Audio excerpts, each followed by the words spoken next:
CM Revanth Reddy Osmania యూనివర్సిటీకి ప్రకటించిన 1000 కోట్ల రూపాయలు ఎప్పుడు ఇస్తారని బీఆర్ఎస్పీ రాష్ట్ర కార్యదర్శి నాగారం ప్రశాంత్ ప్రశ్నించారు. ఈ మేరకు ఉస్మానియా యూనివర్సిటీలోని ఆర్ట్స్ కళాశాలలో విలేకరుల సమావేశం నిర్వహించి మాట్లాడారు. 40 రోజుల క్రితం సీఎం రేవంత్ రెడ్డి ఓయూకు వచ్చి సెల్ఫీలు, ఫోటోలు దిగి దేనికి పనికిరాని జీవో ఇచ్చిండు తప్ప ఓయూకి ఒరిగిందేమీ లేదన్నారు. ఇలాంటి ముఖ్యమంత్రి ఉండడం వల్ల తెలంగాణ రాష్ట్రంలో విద్యా వ్యవస్థ ఏ విధంగా అభివృద్ధి చెందుతుందని ప్రశ్నించారు.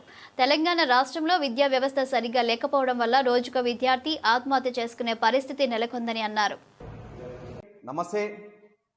తెలంగాణలో జరిగిన అతిపెద్ద చారిత్రక తప్పిదం ఏదైనా ఉందంటే బీఆర్ఎస్ ప్రభుత్వాన్ని దించి కాంగ్రెస్ ప్రభుత్వాన్ని గద్దెనెక్కించడమే. ఎందుకంటే కాంగ్రెస్ ప్రభుత్వం ఉచిత హామీలు ఇవ్వడం, ఉద్దెర మాటలు మాట్లాడడం, ఊటక ఉపన్యాసాలు చెప్పడం తప్ప ఇంకేమైనా ఉందా ఈ తెలంగాణలో అని అడుగుతా ఉన్నాం. తెలంగాణలో ఇప్పటికీ ఉస్మానియా యూనివర్సిటీకి ముఖ్యమంత్రి గారు దాదాపుగా 40 రోజుల కింద వచ్చి ఇక్కడ 1000 కోట్లు ఇస్తానని హామీ ఇచ్చి వెళ్ళిపోయినాడు. ఇంతవరకు కూడా ఉస్మానియా యూనివర్సిటీకి చిల్లి గవ్వ కూడా ఇవ్వకుండా, కనీసం ఒక నియామకాలు చేపట్టకుండా ఎన్నో కల్లిబొల్ల హామీలు ఇచ్చి వెళ్ళిపోయిన ముఖ్యమంత్రి ఇంతవరకు కూడా ఉస్మానియా యూనివర్సిటీని చూసలేడు. నిధులు ఒక్క రూపాయి కూడా ఇవ్వకుండా కేవలం ఉస్మానియా యూనివర్సిటీకి వచ్చి ఓన్లీ సెల్ఫీలు దిగి ఫోటోలు దిగి వెళ్ళిపోయినాడు తప్ప ఇంతవరకు ఉస్మానియా యూనివర్సిటీకి ఒరిగిందేం లేదు అని మేము ప్రశ్నిస్తా ఉన్నాం. ఇలాంటి ముఖ్యమంత్రి ఉండడం వల్ల తెలంగాణ రాష్ట్రంలో విద్యా వ్యవస్థ ఏ రకంగా ఉన్నతీకరణ చెందుతుంది, ఏ రకంగా అభివృద్ధి చెందుతుందని మేము బీఆర్ఎస్ విద్యార్థి విభాగం తరఫున హెచ్చరిస్తా ఉన్నాం, ప్రశ్నిస్తా ఉన్నాం. ఏమైందంటే ఈ రోజు కూడా ప్రతిరోజు మనం చూసినట్టయితే చరిత్రలో ఎక్కడా జరగని విధంగా, ఎన్నడూ జరగని విధంగా మన తెలంగాణలో రోజుకొక ఆత్మహత్య జరుగుతుంది. విద్యార్థులు ప్రతి ఒక్క గురుకులాల్లో విద్యార్థులు ఎన్నో ఇబ్బందులు పడతా ఉన్నారు, చలికి వణుకుతా ఉన్నారు, ఎన్నో రకాలుగా విద్యార్థులు ఇబ్బందులు పడతా ఉన్నారు. మీ కాంగ్రెస్ ప్రభుత్వం పనికిరాని వాటికి హామీలు ఇచ్చి 250 కోట్లు మన అందాల పోటీలకు ఇస్తుంది. మీ ముఖ్యమంత్రి, మీ మంత్రులు తిరగడానికి 250 కోట్లు ఖర్చు పెడతా ఉంది. అదే మేము పేద విద్యార్థులకు ఎందుకింత మీకు చులకన అయిపోయినాము, మా పేద విద్యార్థులు అంటే ఎందుకు నీకు ఇంత అని మేము రేవంత్ రెడ్డి గారిని అడుగుతా ఉన్నాం. మీరు కనీసం ఇప్పటికి కూడా ఎన్నో రకాలుగా విద్యార్థులు, నువ్వు చెప్పినావు కదా ఉస్మానియా యూనివర్సిటీ సాక్షి చెప్పినావు, మేము ఇక్కడ నేను జిల్లా పరిషత్ స్కూల్లో చదువుకుని వచ్చిన చెప్పిన రేవంత్ రెడ్డి గారు మీ హయాంలోనే కదా ఎంతో మంది ఎన్నో రకాలుగా విద్యార్థులు మొత్తం చనిపోతా ఉన్నారు, ఫుడ్ పాయిజన్ తో చనిపోతా ఉన్నారు. రోజుకొక పేపర్లో మనం చూడాల్సి వస్తున్న పరిస్థితి ఏర్పడింది కాంగ్రెస్ ప్రభుత్వంలో.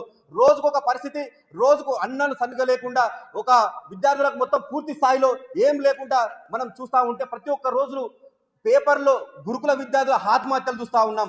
రోజు ఫుడ్ మన ఈ ప్రతి ఒక్క చూడండి, ప్రతి ఒక్క స్కూల్లో ప్రతి ఒక్క దాంట్లో పురుగులన్నం తప్ప ఈ కాంగ్రెస్ ప్రభుత్వంలో ఏది లేదు. ఇంకోటి ఈ నిన్నటికి నిన్న మిత్రులారా చూశారు కదా, ముఖ్యమంత్రి రేవంత్ రెడ్డి గారు ఉస్మానియా యూనివర్సిటీ సాక్షిగా క్వాలిటీ ఎడ్యుకేషన్ గురించి మాట్లాడిన సందర్భం మేము అదే ఉస్మానియా యూనివర్సిటీ నుంచి అడుగుతా ఉన్నాం. బీఆర్ఎస్ విద్యార్థి విభాగం తరఫున రేవంత్ రెడ్డి గారికి మేము ప్రశ్నిస్తా ఉన్నాం. అయ్యా, నువ్వు క్వాలిటీ ఎడ్యుకేషన్ అంటున్నావు కదా, ఎన్నో గురుకులాల్లో మూతలు పడే పరిస్థితి ఏర్పడింది, ఎన్నో గురుకులాల్లో ఎన్నో విద్యార్థులు ఎన్నో రకాలుగా ఇబ్బందులు పడతా ఉన్నారు. మేము ఏం చెప్పదలుచుకున్నామంటే తెలంగాణలో విద్యాశాఖకు అవిద్యావంతుడు మంత్రిగా ఉండడం వల్ల రాష్ట్రానికి ఈ గతి పడుతుందని మేము మరొకసారి తెలియజేస్తా ఉన్నాం. రేవంత్ రెడ్డి గారు శాపంగా మారింది ఈ కాంగ్రెస్ గవర్నమెంట్. ఇప్పటికైనా మేము రేవంత్ రెడ్డి గారికి చేస్తా ఉన్నాం, నువ్వు ఉస్మానియా యూనివర్సిటీకి వచ్చిపోయినావు, నువ్వు ఏ రకంగా ఎప్పుడు విడుదల చేస్తావు? ఒక చెల్లని చెక్కు మాత్రమే, ఒక జీవో మాత్రమే ఇచ్చిపోయాడు. ఇంతవరకు కూడా ఉస్మానియా యూనివర్సిటీకి ఒక చిల్లి గవ్వ ఇవ్వలేదని మళ్ళీ మేము ఒక మీడియా ముఖంగా మీ అందరికీ తెలియజేస్తా ఉన్నాం, ఈ తెలంగాణ ప్రజలకు తెలియజేస్తా ఉన్నాం. ఇప్పటికైనా దయచేసి మా పేద విద్యార్థులను ఒక్కసారి చూడండి. ముఖ్యమంత్రి గారిని అడుగుతా ఉన్నాం, ఏం సోకాయానికి నాకు అర్థం కాదు. ఓన్లీ ప్రైవేటు ప్రోగ్రాంలకు మాత్రం నువ్వు జేబులో కత్తెర పెట్టుకొని వాళ్ళ తన కమిషన్లు తీసుకొని ప్రైవేటు మొన్న ఓడియన్ థియేటర్ కానీ మన ప్రైవేట్ హాస్పిటల్ కానీ వీటిని మాత్రం ఓపెన్ చేయడానికి పోతున్నావు. ప్రైవేట్ కార్యక్రమాలకు పడిపడి పోతున్న ముఖ్యమంత్రి, అదే మన సర్కారు వాటికి ఎందుకు పోతలేవు, ఎందుకు పడుకొని ఉంటున్నావు అని మేము బీఆర్ఎస్ విద్యార్థి తరఫున అడుగుతా ఉన్నాం. ఈ కాంగ్రెస్ గవర్నమెంట్ వచ్చిన తర్వాత 1441 స్కూళ్లు మూతపడ్డాయి సర్కారువి. అదే ఇంకొక 650 స్కూళ్లు తాళాలు వేసే పరిస్థితి ఏర్పడింది ఈ కాంగ్రెస్ ప్రభుత్వంలో అని మేము తెలియజేస్తా ఉన్నాం. ఇప్పటికైనా ముఖ్యమంత్రి గారు, నువ్వు ఇక్కడ ఓడియన్ థియేటర్ కాడికి వచ్చి ఓపెన్ చేస్తా ఉన్నావు, నువ్వు 2 లక్షల ఉద్యోగాలు ఏమైనా అని మేము అడుగుతా ఉన్నాం. మీ రాహుల్ గాంధీ గారు ఇక్కడికి వచ్చి ఇందిరా పార్క్ కాడికి వచ్చి ఆ విద్యార్థులతోనే మాట్లాడింది. మీ గవర్నమెంట్ వచ్చిన తర్వాత ఆ ఒక్కొక్క విద్యార్థిని బండబూతులు తిట్టుకుంటా ఈ కాంగ్రెస్ ప్రభుత్వం వాళ్ళని చిత్రహింసలు పెడతా ఉంది, కేసులు బనాయిస్తా ఉందని మేము తెలియజేస్తా ఉన్నాం.